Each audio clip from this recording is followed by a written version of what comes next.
अनिल कपूर की फिल्म वो 7 दिन का नाम तो आपने सुना ही होगा। फिल्म में 7 दिन में पूरी कहानी पलट जाती है। कुछ ऐसे ही मध्य प्रदेश की सियासत में थे शाह के वो 3 दिन। शाह आए और बीजेपी की पूरी कहानी को नया मोड़ दे दिया। जी हां, बागियों को मनाने की खबरों के बीच अमित शाह टीम बीजेपी को नया गुरु मंत्र दे गए, जिसके बाद बीजेपी अब तीसरे की मोहब्बत में गिरफ्तार होती दिख रही है। शाह ने सपा बसपा के उम्मीदवारों की मदद करने की नसीहत दी थी। तीसरी ताकत का तिलिस्म। 62 सीटों पर सपा बसपा की मजबूत पकड़। ग्वालियर, चंबल, बुंदेलखंड, विंध्य में प्रभाव। 2018 में बसपा ने 46, सपा ने 7 सीटों पर बिगाड़े थे समीकरण। बसपा 2 तो सपा ने 1 सीट पर हासिल की थी जीत। इस बार भी तीसरे की चुनौती से कांग्रेस बीजेपी का सामना। कांग्रेस बीजेपी को कड़ी चुनौती देंगे सपा बसपा। 29 सीटों पर बीजेपी कांग्रेस को कड़ी चुनौती। 12 सीटों पर कांग्रेस की बढ़ सकती है मुश्किल। 8 सीटों पर बीजेपी को हो सकता है नुकसान। 9 सीटों पर कांग्रेस बीजेपी दोनों को डैमेज पहुंचा सकते हैं। आप भी मैदान में संभाल रही है मोर्चा। बीजेपी ने तीसरे पर फोकस बना रखा है। बागी चाहे उसके पाले के हो या कांग्रेस का साथ छोड़कर गए नेता, सभी पर फिलहाल उसकी नजर है। वहीं कांग्रेस तीसरे की ताकत को नकार रही है। नजर बेशक है, मगर यहाँ सीधा मुकाबला कांग्रेस और भाजपा के बीच है। बाकी पार्टी जिनको लोगों ने ज्वाइन किया वो विचारधारा के साथ नहीं है, मगर या कांग्रेस से असंतुष्ट रहे हों या भाजपा से, उन्होंने आप और सपा को ज्वाइन कर वहाँ से टिकट मांगा है। अब ये जनता फैसला करेगी, क्योंकि वो लोग उनके मूल विचारों से संबंधित नहीं हैं। वो लोग इन पार्टियों से टिकट न मिलने के कारण गए हैं, तो पब्लिक तय करेगी कि कौन जनप्रतिनिधि होना चाहिए। देखिए, भारतीय जनता पार्टी विश्व का सबसे बड़ा राजनीतिक दल है। हमारा कार्यकर्ता बेस ही इतना बड़ा है कि हमें किसी की आवश्यकता नहीं है। अपनी सरकारों के कार्यों के आधार पर और संगठनात्मक क्षमता, ये दो वो कारण होते हैं जिनसे हम चुनाव जीतते हैं। जो लोग हमारी सरकार के कामों से सहमत हैं, हमारे विचार को आगे बढ़ाना चाहते हैं, उनका सदैव भारतीय जनता पार्टी में स्वागत है। तीसरी ताकत बनने की फिराक में बसपा, सपा और आप कई सीटों पर मुकाबले में दिखाई दे रही है। शाह का गुरु मंत्र बीजेपी के लिए कितना कारगर होगा, ये तो फिलहाल कह पाना मुश्किल है, लेकिन लगभग इसी तरह की रणनीति के साथ शाह यूपी फतेह का रिकॉर्ड बना चुके हैं। इसीलिए बीजेपी के चाणक्य की रणनीति को हल्के में लेना ठीक नहीं होगा। बंसल न्यूज के सवाल। पहला सवाल, क्या शाह का तीसरे पर फोकस फॉर्मूला बीजेपी की फ्यूचर प्लानिंग है? दूसरा सवाल, तीसरी ताकत से दूरी कांग्रेस की सियासी उम्मीदों को झटका तो नहीं देगी? तीसरा सवाल, क्या बसपा, सपा, आप राजनीतिक गणित बनाने बिगाड़ने की ताकत हासिल कर पाएंगे? नमस्कार, मैं हूं शरद द्विवेदी और हमारा आज का मुद्दा है तीसरे पर नजर। वो 7 दिन का जिक्र हुआ, एक फिल्म थी, बड़ी चर्चित फिल्म थी, और उस फिल्म में 7 दिन में पूरी कहानी, पूरा मंजर बदल जाता है। अमित शाह जी 3 दिन के लिए मध्य प्रदेश आए तो बहुत सारी चर्चाएं हुई। जाहिर तौर पर उनका ये दौरा ये कहने के लिए था कि ये अंतिम क्षण है चुनाव के और हमें कोई भी गड़बड़ी नहीं करनी है, बहुत ताकत के साथ आगे बढ़ना है, और इसी वजह से वो पूरा मैसेजिंग करके गए। लेकिन उनका जो सबसे बड़ा मैसेज था वो माना गया, जिसके लिए वो पहचाने भी जाते हैं, कि वो निगाह रखते हैं वोटों के डिवीज़न पर, कि वोटों का डिवीज़न कैसे, उसका ट्रेंड क्या होगा। और असली चुनाव का माहिर वही है जो वोटों के डिवीज़न के इस ट्रेंड को समझ ले मतदान के पहले। गुजरात में भी कुछ यही कड़ी थी, जब आम आदमी पार्टी को एक बड़ी वोट कटवा के तौर पर देखा गया और उसको समझा गया, और जो बीजेपी वहाँ अपने सर्वश्रेष्ठ प्रदर्शन पर पहुंची है, इलेक्ट्रल हिस्ट्री की अगर हम बात करें गुजरात की, तो उसके पीछे यही वोट कटवा पार्टी रही जिसका नाम आम आदमी पार्टी है, ऐसा माना जाता है अपेरेंटली। तो मध्य प्रदेश में भी वोट कटवा जो पार्टियां हैं, वोट कटवा से मतलब बीजेपी या कांग्रेस किसी एक का वोट काटे, और अमित शाह जी की निगाह जाहिर तौर पर कांग्रेस का वोट काटने वाली पार्टियों पर होगी। और ये पार्टियां ही नहीं हैं, इसमें वो निर्दलीय भी शामिल हैं जो इधर उधर से दल बदल करके चुनाव मैदान में निर्दलीय के तौर पर लड़ रहे हैं या किसी पार्टी के बैनर तले लड़ रहे हैं। इसकी स्ट्रैटेजी बनी होगी और इसीलिए वो बहुत महत्वपूर्ण मंत्र देकर गए कि ऐसे व्यक्ति की मदद कीजिए जो कांग्रेस को डैमेज कर सकता है। तो क्या ये काम करेगा, ये तो बताएगा 3 दिसंबर, नतीजे बताएंगे। लेकिन माना जा रहा है कि इसकी एक स्ट्रैटेजी बना ली गई है, एक तैयारी कर ली गई है। आज इसी पर हम बात करेंगे और जो मेहमान हमारे साथ हैं उनसे मुलाकात कर लीजिए। मेरे साथ स्टूडियो में है, मेरे ठीक बाईं तरफ दिनेश गुप्ता जी, वरिष्ठ पत्रकार हैं, राजनीतिक विश्लेषक हैं और ऊंचाई से देख रहे हैं आप हमारे पैनल को, और ये पैनल भी उच्चता को प्राप्त हो। मैं तो खैर सर जहां हूं वहीं रहूंगा, लेकिन मेरे तीनों मेहमानों के लिए शुभकामनाएं हैं। फिर मेरे साथ हैं नेहा बग्गा जी। नेहा बग्गा जी का बहुत स्वागत है। बीजेपी की प्रवक्ता हैं, युवा संभावनाशील राजनेता हैं, और उनके बाईं तरफ हैं अब्बास हफीज़ साहब, हमेशा यूर स्माइलिंग, उपाध्यक्ष हैं कांग्रेस के मीडिया विभाग के, और इनके लिए भी वही बात मैं कहूँगा, बहुत स्वागत है आपका भी।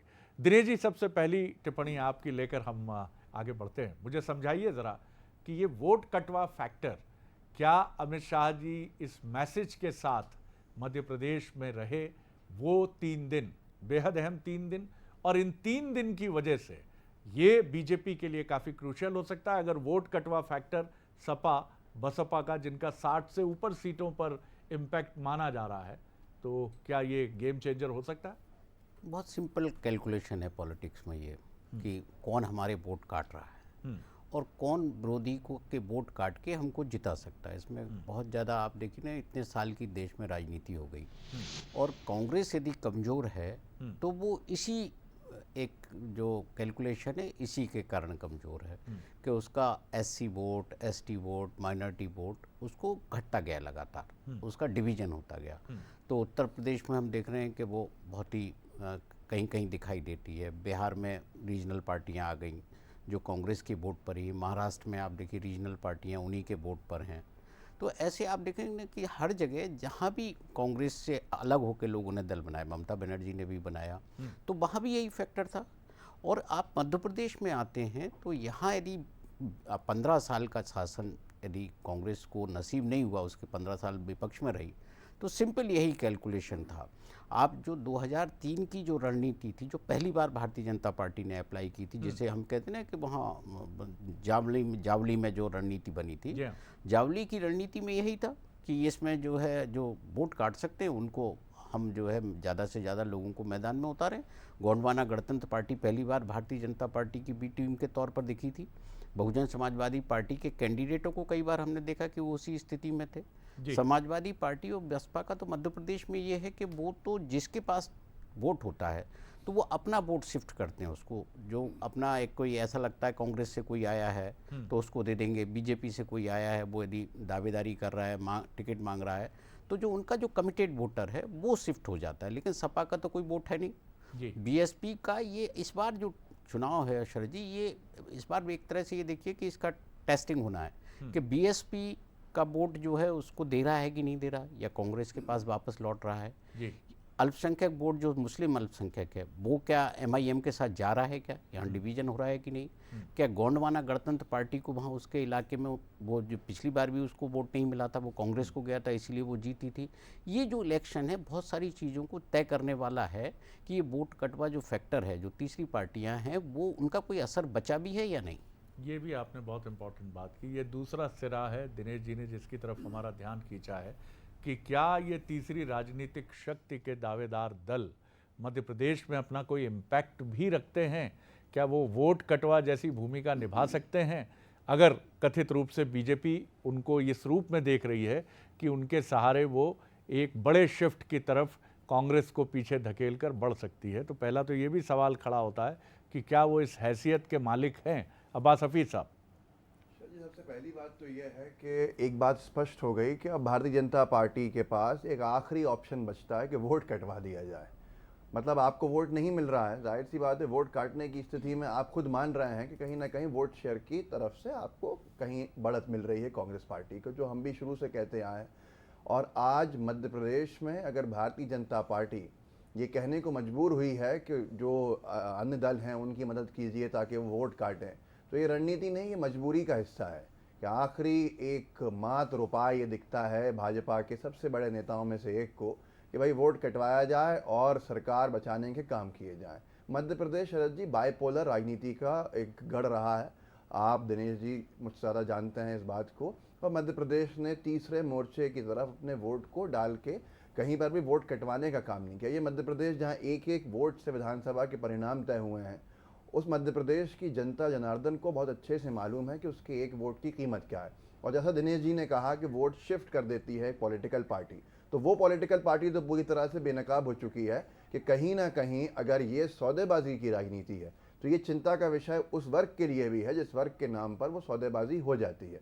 आज हर एक व्यक्ति एकमात्र कमलनाथ जी को अपना विकल्प मानता है मध्य प्रदेश का, और कमलनाथ जी के नेतृत्व में जब कांग्रेस पार्टी मैदान में उतरी है तो हमें पूरा भरोसा है कि ना कोई वोट काट पाएगा और ना कहीं पर भी ऐसी परिस्थितियां बन सकेंगी जिससे कि वोट कटे। और अमित शाह जी का धन्यवाद देना चाहते हैं कि उन्होंने इस बात को स्पष्टता से बता भी दिया कि वो प्लान क्या है उन लोगों के वोट का किस तरह से दुरुपयोग करना है जो कहीं ना कहीं बीजेपी के खिलाफ वोट डालना चाहते थे, लेकिन वो कहीं बीजेपी को तो फायदा नहीं पहुंचा रहे हैं। तो आज जनता बड़ी जागरूक है और हम भी इस बात को आगे तक लेके जाएंगे कि कैसे बीजेपी उन तमाम वोटर्स को जो अन्य पार्टी को वोट डालना चाहते हैं उनको अपने एक मोहरे के तौर पे इस्तेमाल करके वोट कटने की राजनीति करने का प्रयास कर रही है। होगा कुछ भी नहीं, कमलनाथ जी के ऊपर हर एक व्यक्ति एक मत है।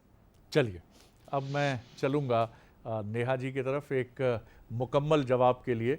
नेहा, तमाम बातें हुई, अब्बास हफीज़ साहब का कहना है कि कोई इन तमाम चीज़ों में नहीं है और आप बहुत ज़्यादा डिपेंड कर रही हैं इन तमाम फैक्टर्स पे, आपका एक मुकम्मल जवाब।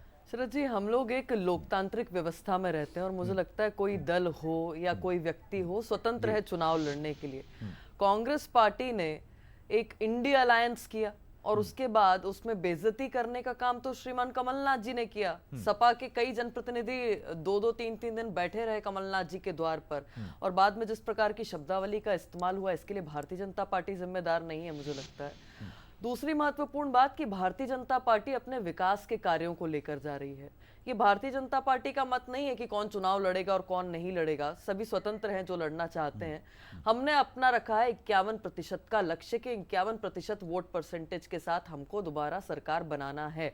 हमें 150 पार सीटों के साथ वापस से मध्य प्रदेश की जनता के बीच में आना है और इसीलिए लगातार शरद जी आप टॉप टू बॉटम प्रत्येक कार्यकर्ता को देखेंगे, चाहे वो परिवार प्रमुख हो, चाहे वो पन्ना समिति का हो, चाहे वो बूथ का हो, या वो केंद्रीय मंत्री अमित शाह जी हो, लगातार बैठकें हो रही हैं, लगातार जनता के समक्ष जा रहे हैं, लगातार प्रचार हो रहा है, लगातार विकास कार्यों के बारे में बताया जा रहा है, लगातार संगठन के विचारों के बारे में बताया जा रहा है और इसी को आधार बनाकर हम चुनाव को लड़ने जा रहे हैं। मुझे लगता है कि ये चिंता केवल कांग्रेस की है। एक और गठबंधन करते हैं, दूसरी ओर उन्हीं के मुंह पर तमाचा मारते हैं, कहीं पर कपड़े फाड़ते हैं, कहीं पर जूता चलाओ प्रतियोगिता चलने लग जाती है। और इसीलिए जो बंद कमरे में भारतीय जनता पार्टी की बैठक होती है उसका विश्लेषण यहाँ पर कांग्रेस पार्टी के प्रवक्ता कर रहे हैं। कितनी दयनीय स्थिति है कि अब चुनाव को 15 दिन बचे हैं और कांग्रेस के पास अपनी उपलब्धि बताने के लिए कुछ नहीं, भारतीय जनता पार्टी और उनके नेताओं का विश्लेषण कर रहे हैं।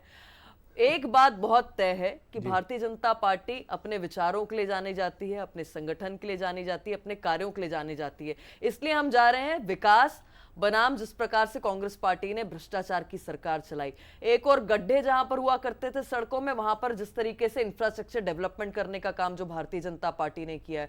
एक और जहां पर कांग्रेस ने 40 से अधिक ऐसे आपराधिक प्रवृत्ति वालों को टिकट दी है, चाहे उसमें बलात्कारी हो, हत्या का आरोपी हो, लूट का आरोपी है, 10,000 रुपए का इनामी हो। दूसरी ओर किस प्रकार से सुशासन को स्थापित करने के लिए भारतीय जनता पार्टी अपने कैंडिडेट्स को लेकर आई है। ये पूरा का पूरा चुनाव शरद जी डेवलपमेंट के एजेंडे पर होगा। कांग्रेस की तुष्टीकरण इसमें काम नहीं आएगी, कांग्रेस का टूल किट एजेंडा इसमें काम नहीं आएगा, कांग्रेस का इसमें डिवाइड एंड रूल अंग्रेजों की जो नीतियां थी वो काम नहीं आएंगी और इसीलिए हम अपनी रणनीति से आगे बढ़ रहे हैं। चलिए दिनेश जी, आपसे मैं ये समझना चाहूँगा कि अमित शाह जी जिस तरह आए और जिस तरह से उन्होंने बात की, हमारी एक कैंडिडेट से लाइव बात हुई कैमरे के सामने, उन्होंने कहा सुबह 6 बजे उठो, सुबह 6 बजे उठो, तैयारी करो। बोले मैं सुबह 5:30 बजे ही जग गया इसके बाद। तो मुझे लगता है ये बड़ा अहम है कि अमित शाह कुछ लेकर भी आए थे अपने साथ, क्योंकि उसके बाद बॉडी लैंग्वेज भी चेंज हुई है। शायद कोई सर्वे दिखाया उन्होंने। कई बार ये स्ट्रैटेजी का हिस्सा भी होता है कि भैया आप कहीं विनिंग कैंडिडेट हो आप, या आप जीतने वाली पार्टी हो, आप ताकत लगाओ। एक लीडर का मैसेज तो यही होता है। तो क्या कुछ उनके भीतर रहा होगा जिसके बाद एक बदली हुई बीजेपी दिख तो रही है? जी, मनोवैज्ञानिक तौर जी। पर आप उनको तैयार कर रहे हैं जी। आप फाइट करिए। जी। जो भी माहौल है, यदि आप हताश हो जाएंगे तो फिर आप लड़ नहीं सकते। आप टाइम मैनेजमेंट पर जाइए, जो महत्वपूर्ण होता है ना, हर चीज़ के लिए टाइम मैनेजमेंट बहुत महत्वपूर्ण होता जी। है। यदि आप रात 2 बजे तक कैंपेन कर रहे हैं और आप सोचो कि मैं फिर सुबह 10 बजे से करूंगा, तो आपने शुरू के जो 4-5 घंटे हैं जहां आप सुबह सुबह लोगों से मिल सकते थे, वो नहीं होता। देखिए, ये जो जिस तरह की बात सामने आ रही है कि आप दूसरे दलों पर भी नज़र रखें, वो एक स्ट्रेटजी का हिस्सा है और एक मनोवैज्ञानिक हिस्सा है। क्योंकि एक बड़ा नेता आता है तो लोग उम्मीद रखते हैं कि यदि रामलाल खिलाफ है तो श्यामलाल को भेजें, वो तैयार हो जाए कि साहब भाई काम तो करें। प्रॉब्लम क्या है? अभी प्रॉब्लम तो यही है ना कि लोगों में नाराज़गी है, गुस्सा है कि हम नहीं करेंगे काम। ज़्यादातर तो यही सीन देखा। भारतीय जनता पार्टी में इतने बड़े पैमाने पर लोग चुनाव लड़े, ये हुआ था सखलेचा जी को भी एक अलग पार्टी बनानी पड़ी थी। उनको वो नहीं करना पड़ा था कि सब कोई अपने कैंडिडेट खड़े कर दें। उमा भारती छोड़ के चली गई थी, तब भी भारतीय जनता पार्टी पे बहुत ज़्यादा जिनको जाना था वो साथ चले गए थे। आज यदि जो है कि पार्टी के भीतर भी हैं और नाराज भी हैं, तो ये जो स्थिति है, ये बड़े नेता के आने के बाद उम्मीद करते हैं कि थोड़ी सी सुधर जाएगी और इससे लोगों का मनोबल कुछ जो है चेंज होगा। तो ये कल का दिन बहुत अहम होगा, क्योंकि बाकी की जो तीसरी वाली जो तीसरे दल की जो रणनीति है, जिसको नेहा जी ने तो टोटली मुझे लगता है खारिज ही कर दिया कि नहीं, ऐसी कोई स्ट्रेटजी नहीं, तो वो कल के बाद पता लगेगा कि अब कौन लोग हैं। यदि हर्ष चौहान वापस नहीं लेते हैं नाम, तो चिंता का विषय है भारतीय जनता पार्टी के लिए कि भाई वो वहाँ तो आप ही के पार्टी का है ना, वो कांग्रेस को नुकसान नहीं पहुँचाएगा। संजीव कुशवाहा यदि भिंड में हैं, आपने दिया टिकट क्यों था? इसीलिए दिया था कि वो जब वो उन्होंने बसपा ने से जीते थे तो आपने टिकट दिया। राजेश शुक्ला को आपने कैंडिडेट बनाया। या रुस्तम सिंह के पुत्र हैं राकेश। बहुत सारे फैक्टर हैं कि इन सब चीज़ों को वहाँ जब स्थानीय स्तर पर कैलकुलेशन होगा, कास्ट का या बाकी जो गांव का वो सबका, तब मुझे लगता है कि रणनीति समझ में आएगी कि हर विधानसभा क्षेत्र की रणनीति अलग है। बहुत आपने ठीक बात कही। मैं अब्बास हफीज साहब आपकी तरफ आता हूँ। आपकी जो स्ट्रैटेजी अब तक हमें समझ में आती है, वो ये समझ में आती है कि आप पहले बहुत जोर लगाते हैं, पूरी ताकत लगाते हैं, आगे बढ़ने की कोशिश करते हैं और पूरी ताकत के साथ आगे बढ़ने की कोशिश करते हैं, लेकिन ऐन मौके पर आप ये मान लेते हैं कि अब बहुत तरीके से आगे बढ़ रहे हैं, अब बहुत ज़्यादा मेहनत करने की ज़रूरत नहीं है। बीजेपी लगभग ये मान रही है कि कांग्रेस का एज है, कांग्रेस जो है बहुत ताकत से आगे बढ़ेगी, कांग्रेस को कोई समस्या नहीं होगी। तो ये जो आपकी एक कमजोरी भी है, जिसको मैं कहूँगा, माफ़ कीजिएगा, लेकिन इससे आपको उभरने की ज़रूरत है और इस समय आपको भी अपनी रणनीति को एक बार फिर बहुत नज़दीक से रिव्यू करने की ज़रूरत है। शरद जी, हर राजनीतिक दल अपनी रणनीति को रिव्यू करता है और राजनीतिक दल तभी जीवट रहता संगठन के तौर के ऊपर। अगर वो रणनीति को रिव्यू नहीं करेगा तो शायद वो रेस में रहेगा नहीं। और वो रणनीति का रिव्यू हमारे आदरणीय कमलनाथ जी शायद 3 से 4 साल हो चुके हैं निरंतर कर रहे हैं। बार बार रणनीति हमारी बदली हुई भी दिखी है, संशोधित भी दिखी है और रणनीति बहुत सार्वजनिक नहीं होती है। जैसे कि अमित शाह जी तो कह गए, लेकिन नेहा जी को खारिज करना पड़ा कि हम वोट कटवाने के लिए कोशिश नहीं कर रहे हैं, क्योंकि अब रणनीति थोड़ी सार्वजनिक कर दी जाएगी। तो ऐसे ही हमारी रणनीति क्या है ये शायद बहुत से लोगों को नहीं मालूम होगा, लेकिन हम आश्वस्त हैं। हमारे नेता के चेहरे के ऊपर मुस्कान है, हमारे नेता के चेहरे के ऊपर बिल्कुल सुकून है, आश्वस्त है कि जनता जनार्दन समर्थन में है। और जय वीरू भी रणनीति है और नहीं, रणनीति का हिस्सा तो शायद पल पल का हर कदम होता है, लेकिन कुछ चीजें रिश्तों बहुत ऊपर हो जाते हैं राजनीति से, और उसको अगर रणनीतिक एतबार से भाजपा चोट पहुंचाना चाहे तो बहुत कुछ सार्वजनिक करना भी पड़ता है। तो ये सारी चीजें तो एक तरफ हैं, लेकिन सबसे बड़े जो शोले के अलग अलग किरदार रहे हैं, जो एक दूसरे के शायद दुश्मन रहे हो, वो बीजेपी के संगठन में बैठे हुए हैं और भारतीय जनता पार्टी आज सोच रही है कि कहां से उनको एक मंच पे लाया जाए। लेकिन हम आज एकमात्र लक्ष्य लेके चल रहे हैं और ना हमारा कोई वोट काट सकता है। कहीं ये गलत सेल्फ गोल ना हो जाए बीजेपी का कि कुछ कास्ट इक्वेशंस में वोट कटने वाला था किसी का और कट गया बीजेपी का खुद का। तो मुझे लगता है कि ये चिंता बीजेपी को करनी चाहिए। हम बहुत आश्वस्त हैं और आज जब जनता जनार्दन सामने सवाल पूछ रही है और जब जवाब मिल रहा है कि तुलसी सिलावट जी को कहना पड़ रहा है कि नहीं काम किए कुछ भी, हम मत देना वोट हमको, तो ये सारी परिस्थितियाँ आज मैदान में बड़ी अलग हैं, और स्टूडियो के अंदर हम लोग चर्चा कितनी ही कर लें, वहाँ पर कौन किसका वोट काटेगा ऐसा बताएगा, पर कमलनाथ जी जैसा चेहरा जब साथ हो तो फिर मुझे नहीं लगता कि वोट कटने का डर भी होगा। नेहा जी, चुनाव का जो एक करीबी सेगमेंट आता है जब, तो हम आपकी पार्टी के लीडर्स की बॉडी लैंग्वेज थोड़ी एट ईज होते हुए देखते हैं। शिवराज जी इस समय एक कॉन्फिडेंस के साथ हैं, हालांकि सेना नायक ये एक, मैं कहूँगा कि एक अडॉप्ट भी करके चलता है ये स्ट्रैटेजी। तो आप किस तरह से देखते हैं कि आपके नेता इस समय आश्वस्त दिख रहे हैं, प्रचार में आप हमेशा कांग्रेस से आगे रहते हैं, तो आप कह सकते हैं कि सब कुछ पूरी तरह नियंत्रण में है? शरद जी देखिए, भारतीय जनता पार्टी का प्रत्येक कार्यकर्ता, जैसे आप नेता कह रहे हैं या शिवराज जी हो या तमाम सारे जो प्रत्याशी हैं जो चुनाव के मैदान में उतरे हुए हैं, वो परिश्रम की पराकाष्ठा तक कार्य करते हैं, और ये भारतीय जनता पार्टी की ताकत है। इसीलिए Bharatiya Janata party cadre based organisation कहलाता है। अभी फिर से बैठक में थे भारतीय जनता पार्टी के संभाग के कार्यकर्ता, जिले के पदाधिकारी। मुझे नहीं पता कि अब्बास जी भी वहां पर उपस्थित हुए हों, तो मुझे जानकारी नहीं है इस बारे में, पर जहां तक मुझे लगता है नहीं हुए होंगे, कांग्रेस के आधिकारिक प्रवक्ता है वो।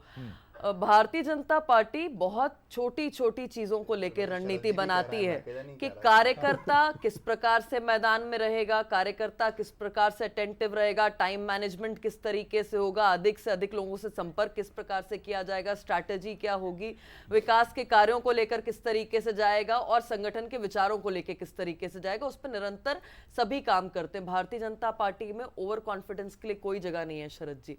अंतिम क्षण जब तक नहीं होता तब तक परिश्रम किया जाता है, और इसीलिए आप देखिए कि छोटा सा म्युनिसिपल का भी चुनाव होता है ना, तो वहां पे केंद्रीय गृह मंत्री, राष्ट्रीय अध्यक्ष, तमाम सारे मुख्यमंत्री सब पहुंचते हैं कार्यकर्ता होने के नाते प्रचार प्रसार करने के लिए। ये कांग्रेस पार्टी नहीं है कि अंत तक साथ साथ आपके प्रत्याशी बदलते हैं, अंत तक आपके जो मुख्य नेता हैं वो कपड़े फाड़ने की, गालियां देने की आपस में बात करते हैं, फिर उसको हास्य परिहास का नाम दे देते हैं और दिल्ली में कैंप करके बैठते हैं जनता के बजाय। चलिए, अब मैं आगे नहीं बढ़ा पाऊंगा, बहुत मैं छोटा सवाल, नेहा जी एक मांग भी कर दें, अपील भी कर दें अपने कार्यकर्ताओं से, बसपा सपा की तरफ नहीं देखने की, स्पष्ट हो जाएगा रणनीति किसकी क्या है। अरे सर, ये तो उन्हीं पर छोड़िए कि चाह रहा हूं रणनीति नहीं है एक तो दूसरे से अपील कराने पर जुट जाएंगे अगर, तो फिर मुश्किल होगी। तो कुल मिलाकर ये बेहिचक कहा जा सकता है कि रणनीतियां बन चुकी हैं, फाइनल शेप में हैं। सेना नायक आकर जीतने का मंत्र अपने अपने सारे सेना नायकों के और रैंक एंड फाइल के कान में फूंक कर चले गए हैं। अब 17 नवंबर और 3 दिसंबर हमें ये बताएंगे। 17 नवंबर को मतदाता का मन बंद होगा इलेक्ट्रॉनिक वोटिंग मशीन में, 3 दिसंबर को नतीजा। तो इंतज़ार कीजिए, लेकिन अब बहुत दिलचस्प फेज़ में ये चुनाव पहुंचता हुआ दिख रहा है। करवा चौथ की बहुत शुभकामनाएं। बड़े गौर से देखिए अपने चांद को, जैसे इस समय प्रत्याशी अपने मतदाता प्रत्याशियों को देख रहे हैं। बहुत शुक्रिया दिनेश जी, आपका बहुत शुक्रिया। नेहा जी, आपका बहुत शुक्रिया। अब्बास हफीज़ साहब, आपका बहुत शुक्रिया। और इसी के साथ आप बने रहिए बंसल न्यूज़ पर। आगे देखिए छत्तीसगढ़ का हमारा एक्सक्लूसिव बुलेटिन, मोर माटी मोर खबर। नमस्कार।